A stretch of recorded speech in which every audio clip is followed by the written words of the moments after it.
Mickey Olson, director at Wildlife World Zoo in Litchfield, Arizona, is not fit to be zoo director. He has created a place where both animals and humans go to suffer. And he is decades behind in animal sciences, which I am going to prove to you today in this video. Hey guys, welcome back to my channel. This video is going to be a long one, but it is super important, so please, if you can, try to stick through the entire video.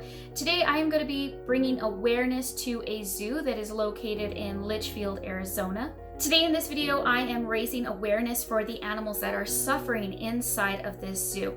So today in this video, I'm going to be talking about my experience with having gone to visit the zoo. I'm going to be showing you guys my conversation with Mickey Olson, the zoo director, and I was also able to talk to some of the zookeepers that work inside the zoo. Now, we're going to be fact-checking everything that Mickey Olson has to say about the animals by talking to professionals in the animal industry. Now, my opinion is small. It might not mean a lot, but it is a whole different thing when we can prove that someone is giving animals less than standard care by talking to people who are experts at this. Before we do get started with the video, I do want to let you know that the proceeds from this video are going to be going to Southwest Llama Rescue. So please stay for the entire video, share this video with as many family and friends as you can, because the more people that see this video, the more money we're going to be able to raise for Southwest Llama Rescue. Now, it is possible that Olson will try to come at me legally or try to have this video taken down, so I do want to say that in regards to the zoo, all of the information that I am providing today in this video is either from what I witnessed at the zoo, directly from Mr. Olson himself, or from one of the workers inside of the zoo. So I believe that all of the allegations that are in today's video can be proven through an investigation. And I am not knowingly spreading any false information about the zoo.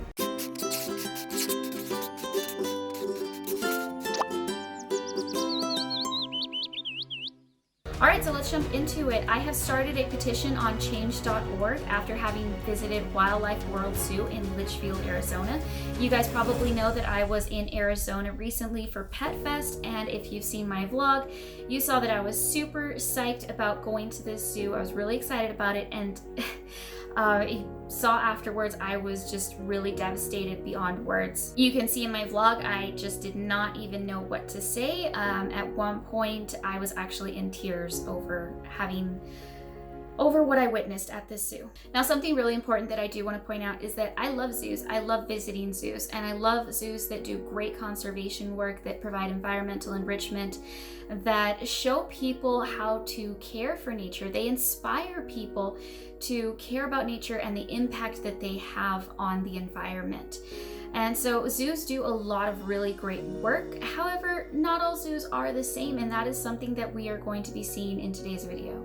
And so that's why I just wanted to say that zoos are very important. We need zoos, and I love zoos, but I've never been in tears from visiting a zoo.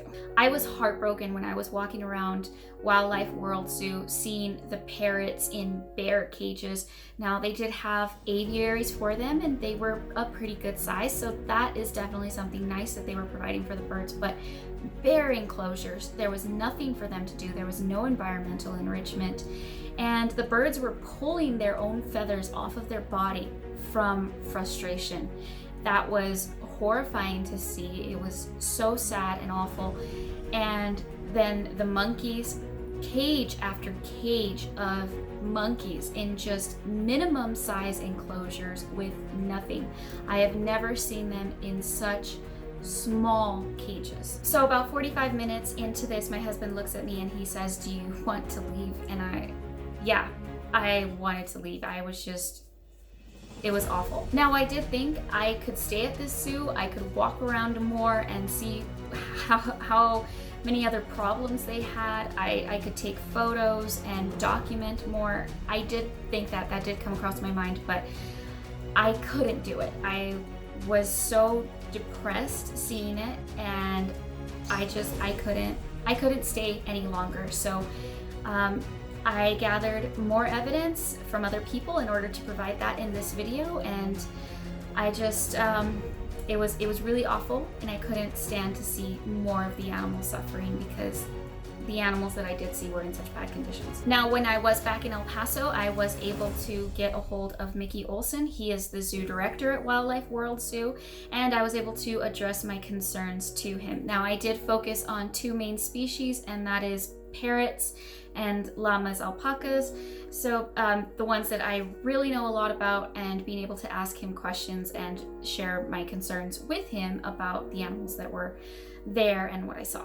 So I'm going to show you what Mickey Olson had to say about my concerns regarding the zoo, and then we're going to compare what he has to say with what professionals in the United States have to say about those animals, and see if they align or if it's completely different. And I was also able to talk to some of the zookeepers inside of the zoo. So this is everyone that you're going to be seeing in today's video. Mickey Olson, director at Wildlife World Zoo in Litchfield, Arizona, who is not only director but also the owner of the zoo because it is a private zoo. Yes, Megan, this is Mickey Olson, director of Wildlife World Zoo. Dr. Jason Crean, a biologist and an educator. My name is Jason Crean, and I am a biologist by trade, and I'm an educator. I'm the co-founder of the Collaborating for Avian Wellness, which brings together people that are interested in nutrition, enrichment, behavior and training, and overall health.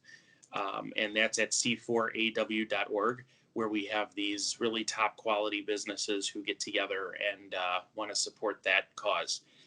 And it's been very positive, but I do teach biology. I have a live animal program, so I know I focus on nutrition and enrichment quite a bit with my own animals, and then I'm a zoo consultant, so I do visit zoos and do things for them as far as problem solving and things along those lines. Jaime Lee Womack, a bird trainer at Bird Tricks. My name is Jaime Womack. My husband and I perform all over the world with our birds. We've been to more than 20 countries with our parrots, performing with them.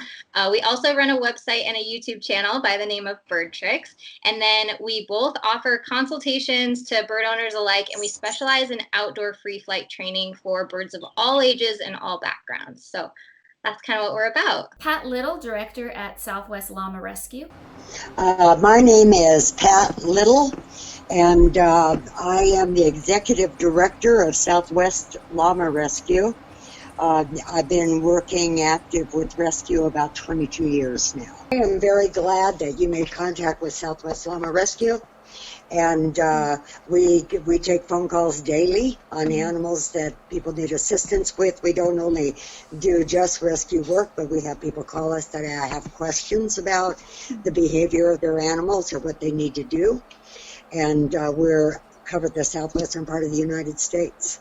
And Tom, a professional alpaca and llama shearer at Alpaca Tom. Hi, I'm Tom Morrison. I'm a professional alpaca and llama shearer. I work around the United States in the spring and summer months, as well as in New Zealand in the fall months, which is their summer. Now, the zookeepers that I spoke with do wish to remain anonymous, which I am sure you can understand. They would probably be fired if Mr. Olson found out that they spoke to me.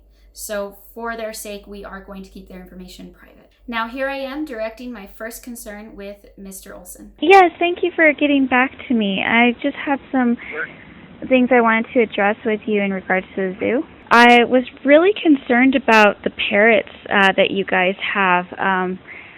There's really no environmental enrichment in any of the parrot cages. And have you noticed that some of the parrots are pulling out their own feathers? A few. There's one or two that are feather pluckers. Most of them are molting now because it's the end of the breeding season. They breed in the spring. It's the end of the breeding season, and like all birds, they molt once a year. And when they molt, they lose their feathers and grow in new feathers. So that's perfectly normal and healthy. We do have an African gray parrot that is a plucker. It came to us as a plucker. We put it with 3 other African grays, hoping that having mates would encourage it not to pluck, and so far that hasn't worked. We have probably about 150, 160 parrots here. And whenever you have that many birds, there's always going to be a handful that may not be in the perfect fit. So at first he is very dismissive. He even brings up molting. Now molting is when a parrot loses, or any bird loses, their feathers and grows in new ones. Now this is what a molting parrot looks like. Now this is what a plucker looks like, a parrot that is physically pulling feathers off of its body. Those are two completely different things, as you can see. Now having a lot of parrots is not an excuse to have parrots that are pluckers.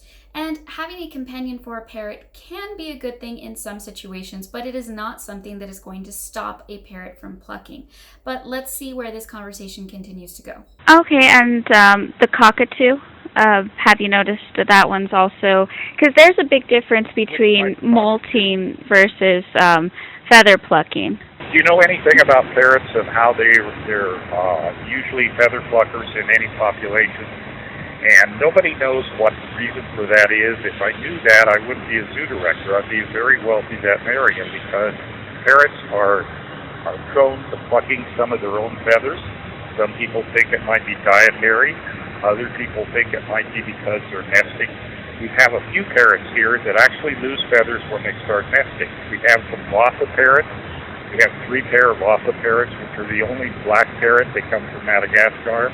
And it's perfectly normal for those birds to pluck their feathers when they're nesting, because that species, that's just a habit. They're very unusual parrots. They're not very common at all, and they do lose some feathers when they are nesting. Now, he brings up the fact of how rare the parrots are a lot, and I feel like that's him trying to deviate from the conversation to kind of go off topic, because as you'll see through this conversation, he brings up how rare the birds are a lot. And I don't think that that is something that is helping the case, or really even has to do with the situation that we're talking about. And while they do have some rare birds, a lot of these birds are especially common in the United States, especially the birds that are actually doing the feather plucking. Now, I tried to bring up the fact that maybe the birds are feather plucking because they have nothing to do in their cage, and this is how it went. And in captivity, there's a lot of things you can do to try to help the parrots to not be pluckers, because usually it's out of boredom.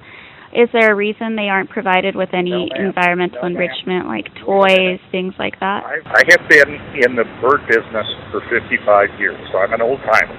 I have had parrots. I started out as a child growing up here in Phoenix in the 50s with lovebirds and cockatiels and parakeets. My dad had parakeets long before I was born. It has never been proven that boredom is the reason for feather plucking. That's a theory that some people have, but it's never been proven. Nobody knows for sure. So he states several times that it is impossible to know why a bird is plucking their feathers. And he even goes further to make it sound like this is not an important issue. So let's see what the parrot experts in the United States have to say about feather plucking. Can be many different things. Stressors in the environment can cause some pretty rough behaviors like plucking and self-mutilation. I tackle it from a nutrition standpoint, but I know that nutrition is not everything. We definitely approach it from a multifactorial standpoint. You need to get blood work done at your vet. You need to look at nutrition. I'm very adamant about offering as much raw whole food in the diet as possible, especially those things like tree nuts that offer omega-3 fatty acids that will reduce inflammation, so that plucking, isn't a response to that inflammation or excessive inflammation, I should say. There's, and then just enrichment, lack of enrichment where they're bored. So we're really trying to push more diversity in the diet, in the environment as far as enrichment goes, behavior and training, anything we can do to really diversify the stimuli in the environment to keep birds active, just mentally and physically, so we can hopefully stave off that self-mutilation behavior. I think that we're getting to the fact that plucking is something that is not normal, basically, something that's a negative. And is something that shouldn't be happening. So is that a consensus among bird keepers and veterinarians? Yeah, I don't think anybody thinks that plucking is normal. Okay. And they definitely should not be thinking that, no. But I do think that among everybody tries to go to a vet and rule out medical issues first. Like, is there a food allergy that the bird is responding to? And once a vet can rule out medical stuff, yeah, it goes down to, are you just sticking your bird in a cage all day with nothing to do? And so it literally starts doing that, which becomes habitual. Or, what are you doing, or what are you not doing is kind of the better question for captive parrots. But I would say that we're all on the same page with what causes plucking for sure. As you can see, there are a ton of reasons as to why a parrot would pluck its feathers, and none of them are good reasons. Now, we are going to be talking about environmental enrichment and how that connects to feather plucking, but first, let's see what else the director has to say about the conditions that the birds are kept in. Most of our parrots are kept in colonies or in pairs, and having a mate or having friends in their aviary with them is the best enrichment a bird, a monkey, or an animal, or a human can have. That's why they put people in solitary confinement whenever they're in a prison and they want to punish them. So we keep our birds with mates or with cage mates so that they do have that enrichment of other birds. Our birds are all kept outside. We don't have any parrots indoors, unless they're in the vet building because they're ill. Just having the stimulation of seeing the sun, day and night, the rain, the wind, people going by their aviaries, other birds around them, wild animals around them, wild birds coming in, a varied diet, those are all enrichments. We put up some toys in one of our parrot cages about a week ago. They have not touched them. They have not touched them. Well, I don't think you can expect. I'll show you that toy. Well, you can't expect parrots to touch their toy the first week. Parrots usually take a couple of weeks to get used to their toy, and that's why it's important to rotate them and always be introducing new ones when they're starting to wear down their old toys. But like you said, even in prisons, people are not just kept, in empty rooms with nothing but another human. And even in prisons, you're given books and times to watch TV. Yeah. That's true.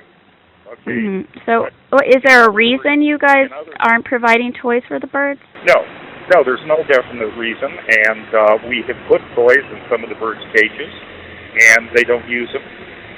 The enrichment I was talking about happens to be an egg carton, a cardboard egg carton that the birds could tear up and chew on.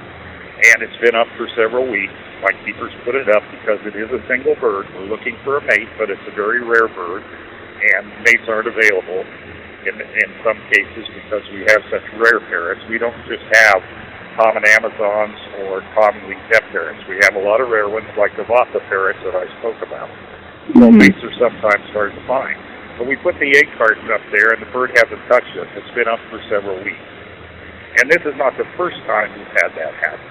Now, if you have a parrot in a cage in the bedroom or in the living room, that bird's going to be bored to death because it's not going to be outside. It's never going to hear the wind. It's never going to feel the rain.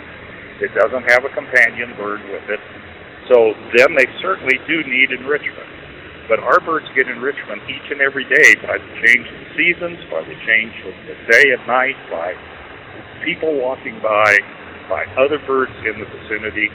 They get much enrichment. So what is enrichment? Is it really just standing in the sun all day? Let's see what the experts have to say. Can you explain what environmental enrichment is for parrots and why it's important? I'm always about mimicking an ancestral environment. So where they come from, there's lots to do. They're usually clambering around among branches and looking for food and foraging. And I think we've made life a little bit too easy for some of our birds, where we just put food in a bowl and then that's it. And so we want to enrich their lives by making them work for their food, because that's what animals like to do. I think we tend to think that's cruel, but it's not. Like making them forage and search for food and tear things apart, that makes their brain work, and it makes them, it makes them healthier overall. So environmental enrichment could be, providing challenges like they would encounter in the wild. Nothing like parasites or predators or things like that, because the wild's a really rough place. But offering ways to enrich their lives so that they are mentally and physically challenged throughout a day, to work for their food, or just destroy things. Parrots are chewers, so branches and browse and things like that are always good for them as well. But just keeping them active is best. And I'm sure that people have all these different scientific ways of defining environmental enrichment, but to me, it's literally just giving opportunities to encourage an animal to be more physically and mentally active. So just by giving it opportunities in its environment to do so. So a very common one that people talk about is foraging for its food. How birds naturally look for food in the wild, or any animal looks for food in the wild. Just kind of mimicking nature and trying to bring opportunities that are similar to nature back into the captive environment is kind of what I would define as environmental enrichment. Okay, great, thanks. So kind of following that, would you consider wind and sunlight to be environmental enrichment, and essentially enough environmental enrichment for outdoor parrots? I don't know about wind. That sounds a little odd to me. But sunlight's definitely enrichment. And, even if our birds could get a little bit of natural, unfiltered sunlight, that's hugely beneficial to their health. Even if you live in a place that, where most of the year is horrible, like Chicago here, it's beneficial if they can have sunlight as much as possible for the parts of the year that you can get them. That, as far as it being enough, no, there needs to be a lot more that they're doing, anything to keep them active. Birds need rest where they're, sitting on a perch, but they also need a lot of play, and by play, I mean biological play, where they're moving. We're constantly looking for ways to get them to move about the cage, move about their enclosure, pick things apart and forage. So they need as much enrichment as we could probably give them. So I do feel like sunlight and wind are underutilized in captive parrots' lives. Like not every bird owner is going to have an outdoor aviary or offer that natural sunlight, which I do believe is super important for their health.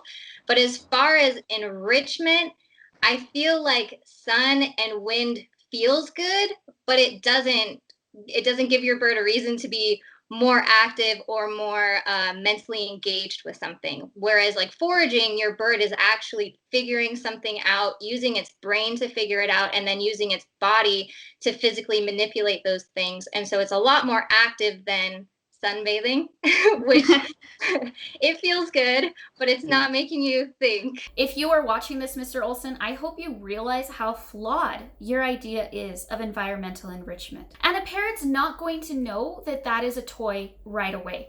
And notice how I brought that up. He says that the toy has been in the cage for a week, and then I pointed out the fact that it takes a while for the birds to actually get used to something new in the environment and be interested in it. And then he changes it. He changes it after I said that to, it has been in there for several weeks.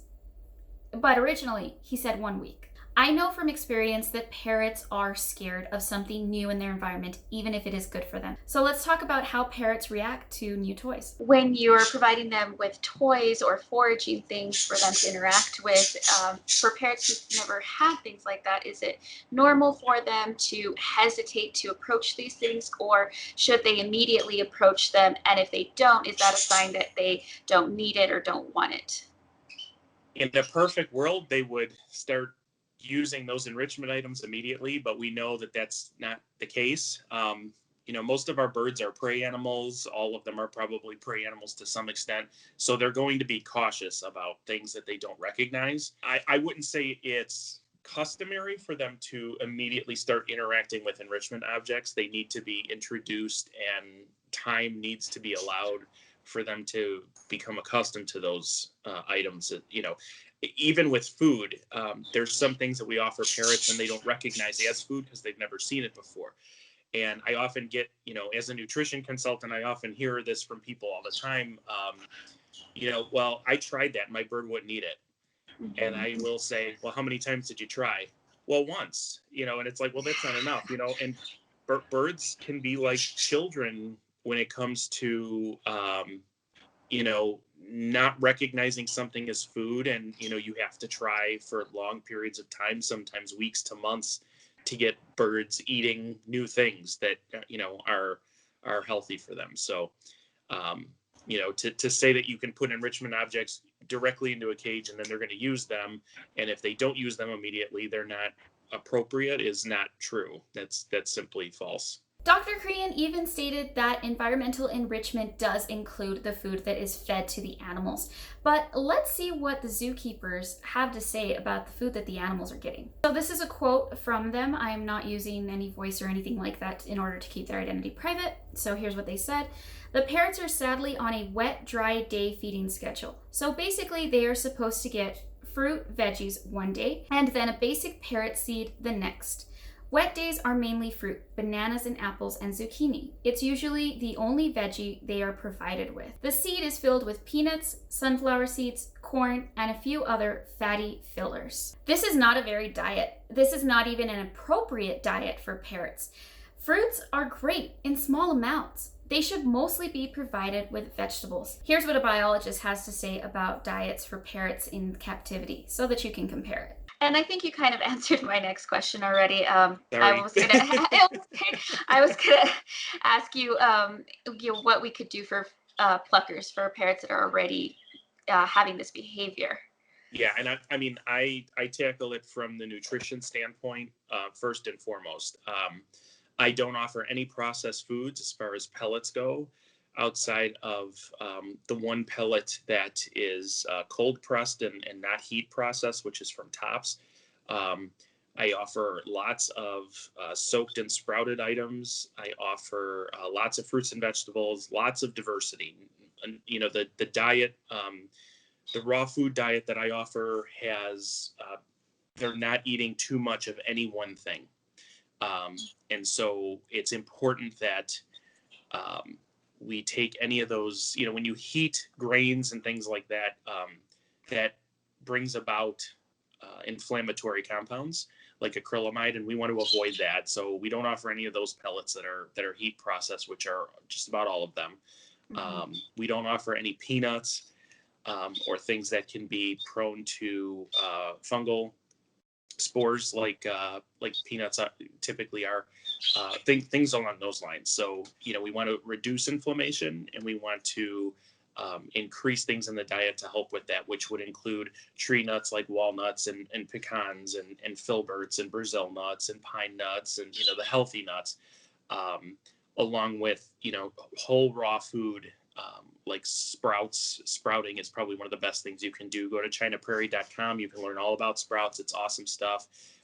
Things along those lines. We want to diversify the diet so they have lots of choices like they would in the wild. Now let's talk about the fact that he made it abundantly clear that the parrots are housed outdoors 24/7 all year long.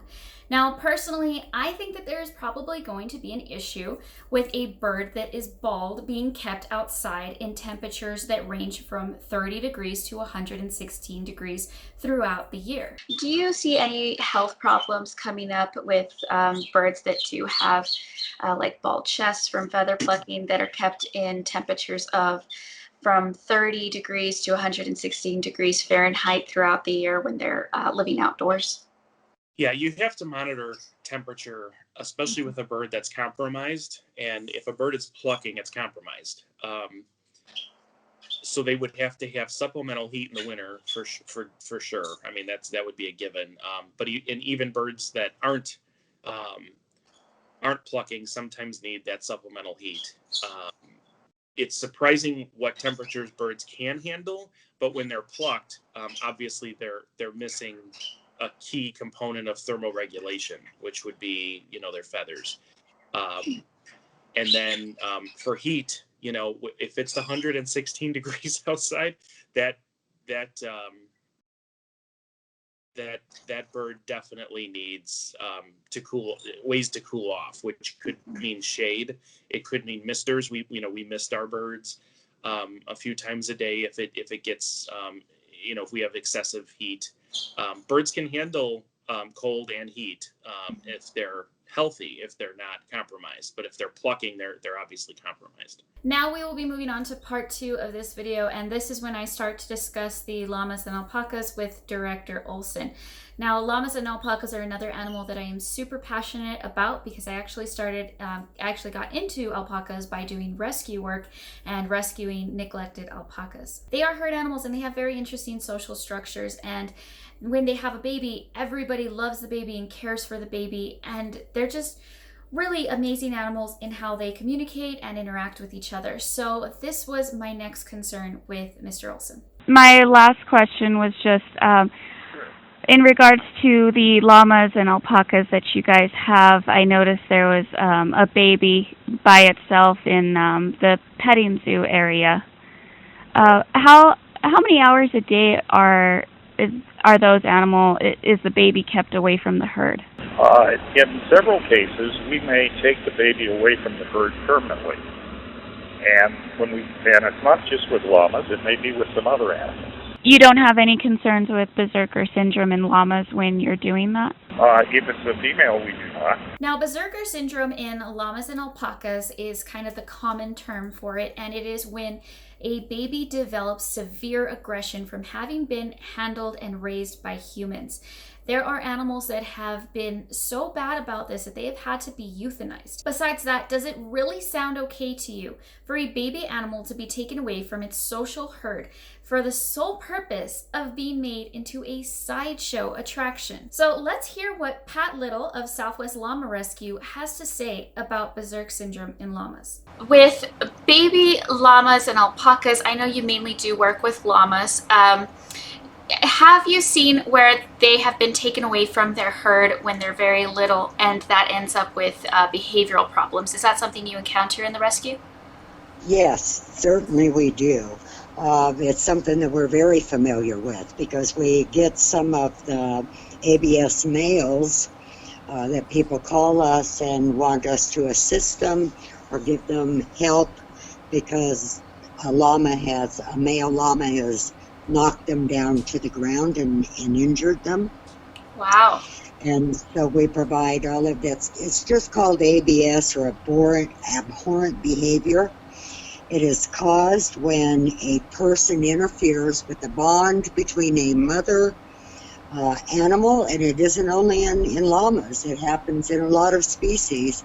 If you interfere with the bond of the mother with the baby, the offspring, then there's going to be problems because then they imprint on you.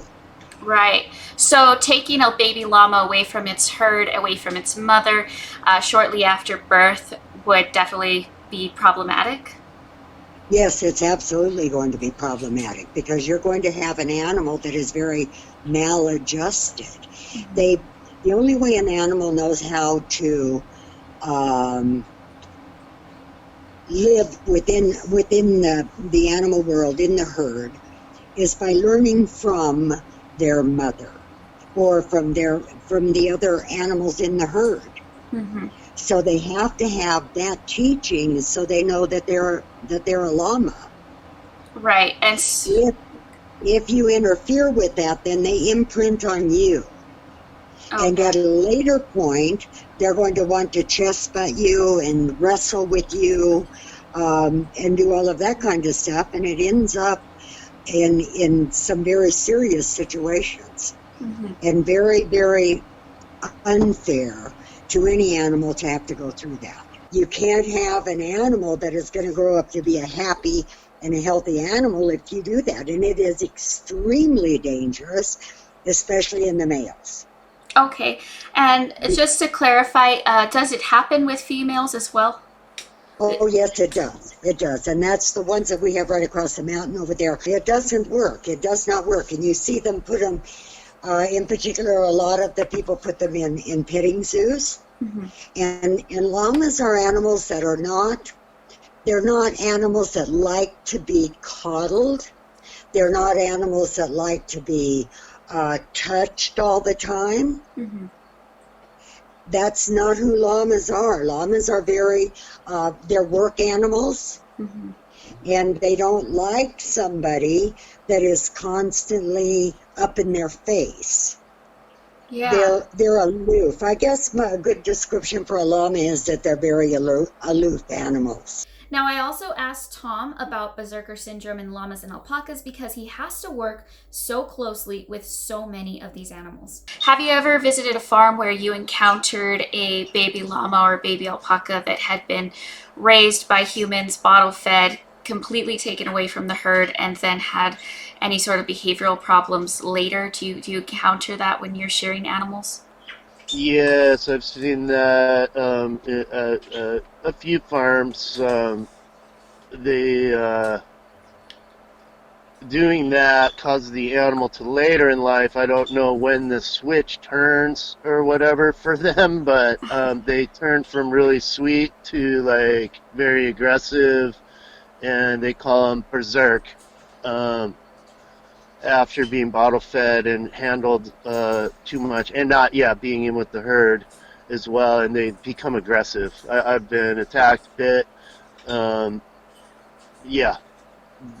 berserk animals, they call them, caused by that too much human contact and bottle feeding and. And it's a weird thing. I don't know what causes that, but like one year you're there and they're really sweet and they come right up to you and they're giving you kisses, and then the next year they're like, we want to kill you. Wow. Mickey Olson, this needs to stop. This is what your own zookeepers have to say about your breeding program. Tons of babies are taken away from the mothers. They are either put in the petting zoo or hand raised so that they will be easier to raise. That is the problem when it comes to hand raising babies, because you have male deer with big antlers coming up to you that could possibly be a very dangerous situation. So I believe that some should be left with their parents because it is unnecessary to take them away. I'm not sure who he has sold them to, but I am sure they were not AZA places, so they could have gone anywhere. Now, it's just like what we heard from Pat Little a few minutes ago about how this happens in many different species. We were specifically talking about llamas here, but as this zookeeper states, this has become a problem in different species inside the zoo. Now, as I mentioned before, I did not stay long in this zoo. It was very awful. It was a very awful experience for me. So I only noticed the baby llama that was in the petting zoo area. I did not make it over to the llama and alpaca area. But when I was talking about the zoo to other people and to the zookeepers, they brought up that the llamas and alpacas are never sheared at Litchfield Wildlife World Zoo.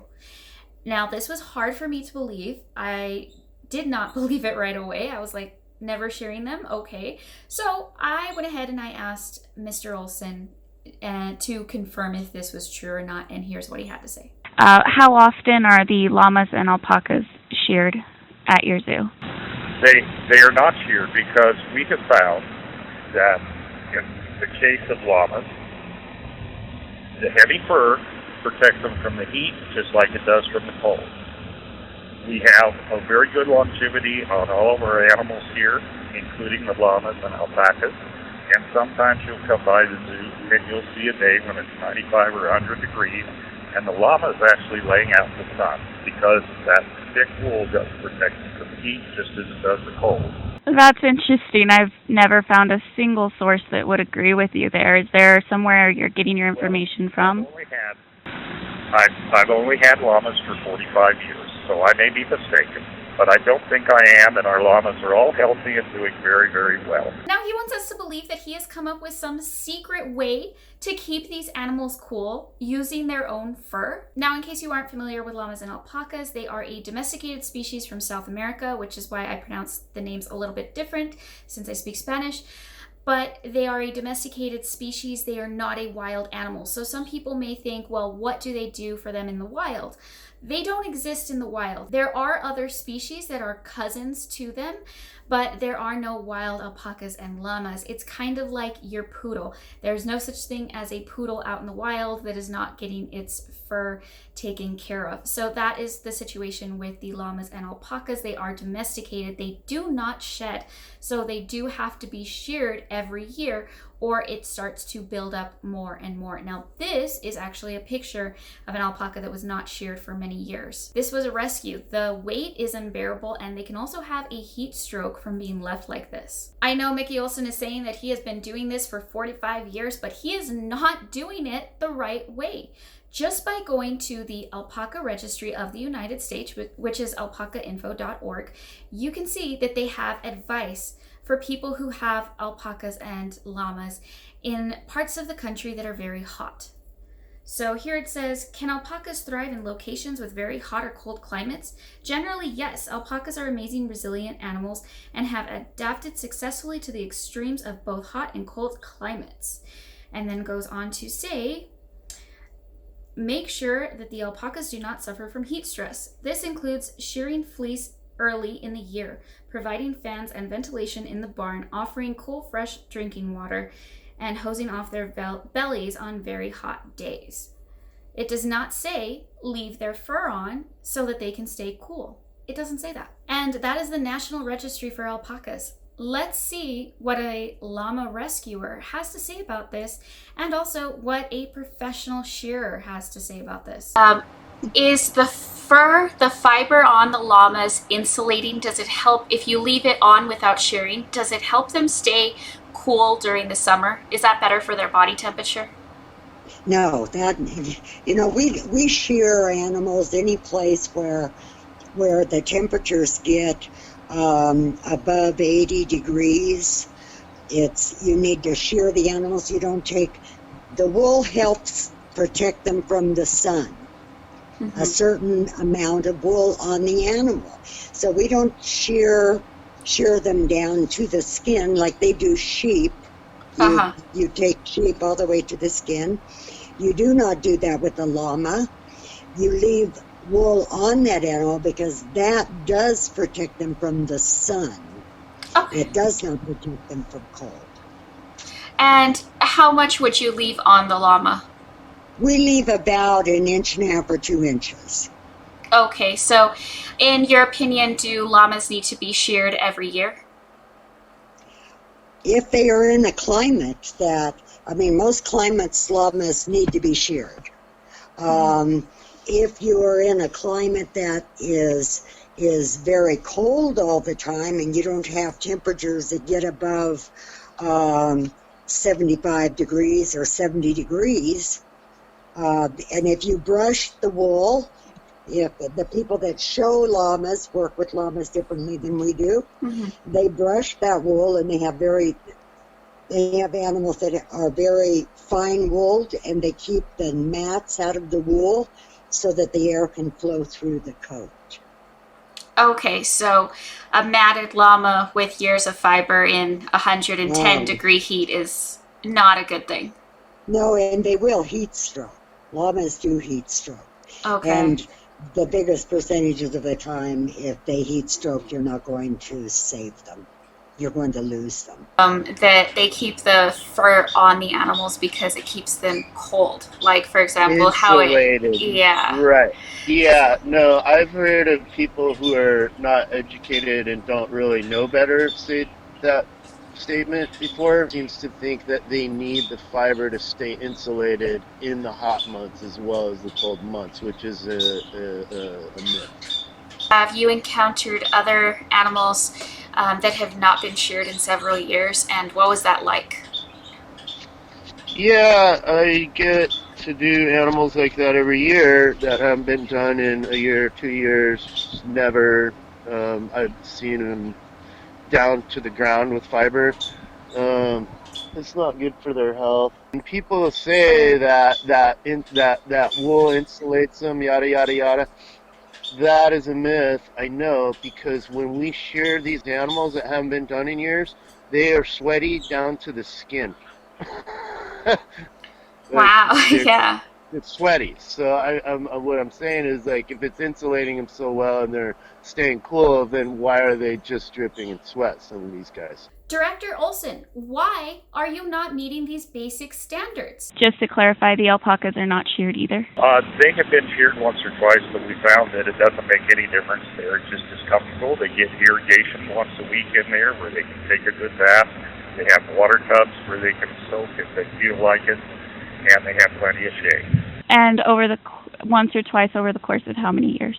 Oh, I don't know. We probably sheared llamas or sheared alpacas once or twice. The big question now is, with the facts, will this man be able to change? Director Olson, are you going to do what's right for the animals? If there were people that were definitely disagreeing with you with the extent of knowledge and experience that you seem to think is the right amount, would you be willing to change the conditions for the animals in the zoo?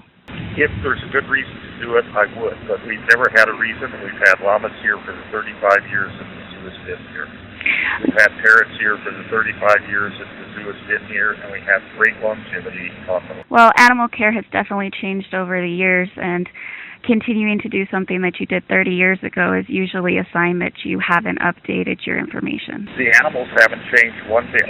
A llama is the same as it was 35 years ago, and our llamas are doing just fine, or we would have had the babies. Okay, well, I guess that means you're not willing to change. Why would I change something that has worked very, very well? We won't agree. I can tell you that. We don't agree. Okay? And I appreciate your opinion, and I always listen to folks and hear them out. But that doesn't mean we always agree.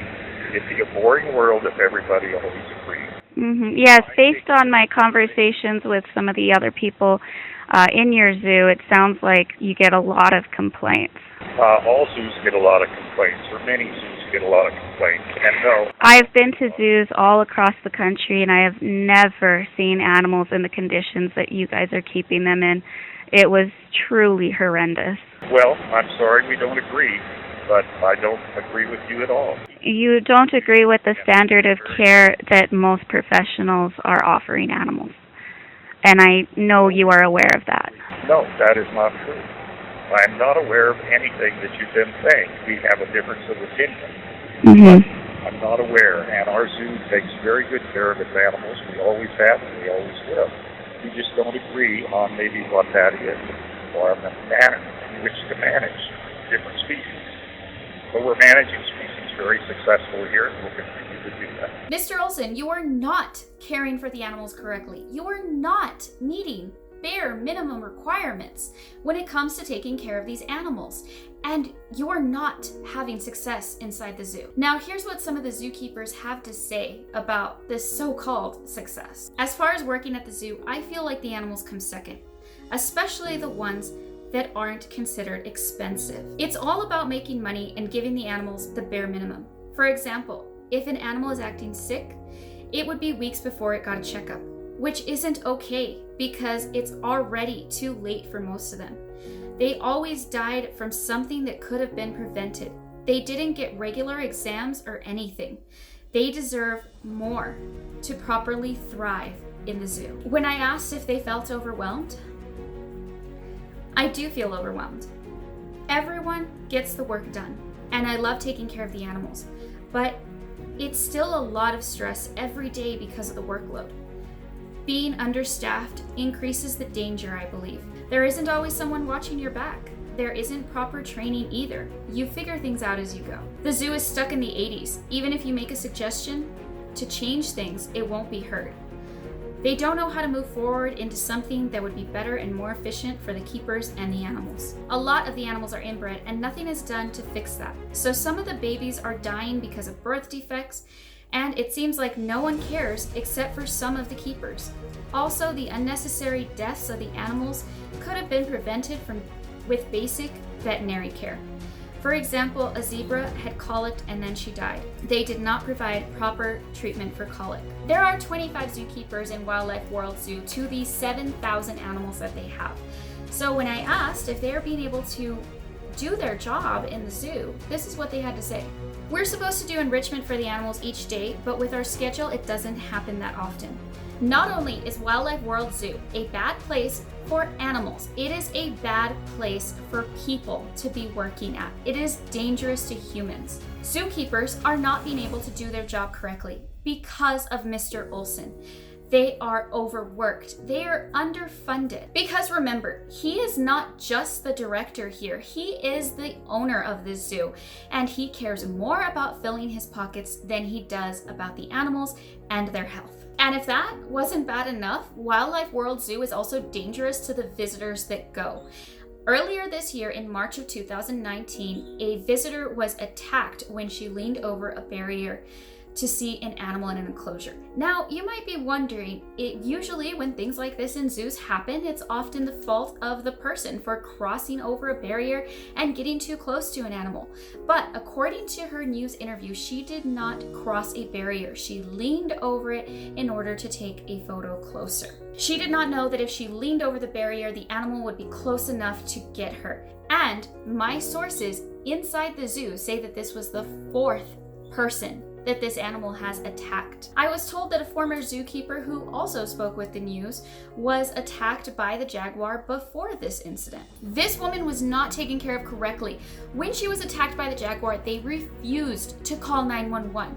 Someone even suggested that they have the veterinarian at the zoo try to fix her wound. And when she refused and said she wanted medical care, finally somebody actually drove her to the hospital, but an ambulance was not called because the people in this zoo, the workers at this zoo, are afraid to report injuries on the job. They are afraid to say that they are injured by an animal. The zoo is accredited by ZAA, Zoological Association of America, and having read their handbook, I believe that Wildlife World Zoo is breaking some of the standards that are set by this accreditation. Call ZAA, whose information is linked down below in this video, and ask them why this zoo is accredited by them. There are several requirements when it comes to safety, including preventing the contact between people and animals, and also training staff for when it comes to safety. Would you consider not calling 911 for a jaguar attack to be good protocol? Refusing medical treatment for an employee? I called ZAA and they refused to answer any of my questions. I believe that Wildlife World Zoo is not even reporting all of the incidents that happen inside the zoo because they did not know about the attacks that I have mentioned. They only knew about the attack that happened in March, which did get the attention of the news stations. They did not know about the other employees and zookeepers that have been hurt on the job, and they refused to answer my questions. So my concern here, ZAA, is it standard protocol to have somebody suggest that a veterinarian take care of human injuries? ZAA also has regulations on breeding. It says here, ZAA does not support the breeding or acquisition of Class 1 animals for the sole purpose of photo opportunities. This is exactly what Mickey Olson is saying he is doing inside the zoo. He himself has claimed that the animals are taken away from their parents to be put in the sideshow attractions of his nursery and his petting zoo. Now, a llama might not be a Class 1 animal, but there are Class 1 animals that are being taken away from their parents for the sole purpose of making an attraction. And here's what a zookeeper has to say about the breeding program. It's a dangerous situation, and because our setup is so bad, it makes everything hard. It's a hard situation, but mainly it's about the safety of the babies. I can tell you that's how we feel as keepers. I can't speak for the owner. Money is the name of the game for him. It's pretty much his main focus. There is a huge trade sell loan program in the zoo world, but us keepers never know much about it. We just wish them well and hope that they go to a better place. Wildlife World Zoo is not a bad place because of the animals. It is not a bad place because of the zookeepers. Mickey Olson is the person that has turned this place into a zoo where animals are suffering and they are being used and abused with no consideration of their happiness, health, and safety. Mickey Olson, if you are not aware of the problems that I brought up to you in our phone conversation, as well as this video, you need to step down as zoo director. You are not fit for this position. I am raising awareness about this zoo, not hoping that it closes, not hoping that thousands of animals are displaced, not hoping that 25 zookeepers and multiple employees are suddenly unemployed. I am raising awareness to show the public the problems inside of the zoo and to create change, to get Wildlife World Zoo to change. I am bringing awareness because this director is living in the past.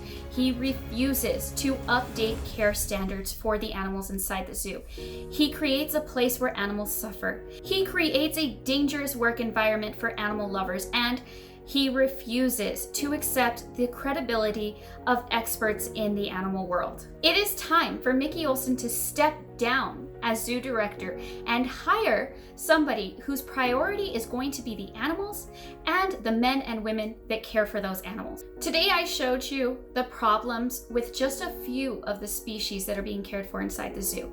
Imagine how many other animals there are suffering. Please sign my petition asking Mr. Olson to step down as zoo director and to hire somebody that is qualified for the job and to bring in experts that can evaluate the problems that are going on inside the zoo. The animals deserve more, and they deserve better. The animals and the employees deserve a director who cares about animals and conservation. Thank you so much for sticking through this very long video, and please share the petition and the video with as many people as possible. We can raise awareness about these animals, and we can raise money for a rescue while doing it. Thank you guys so much.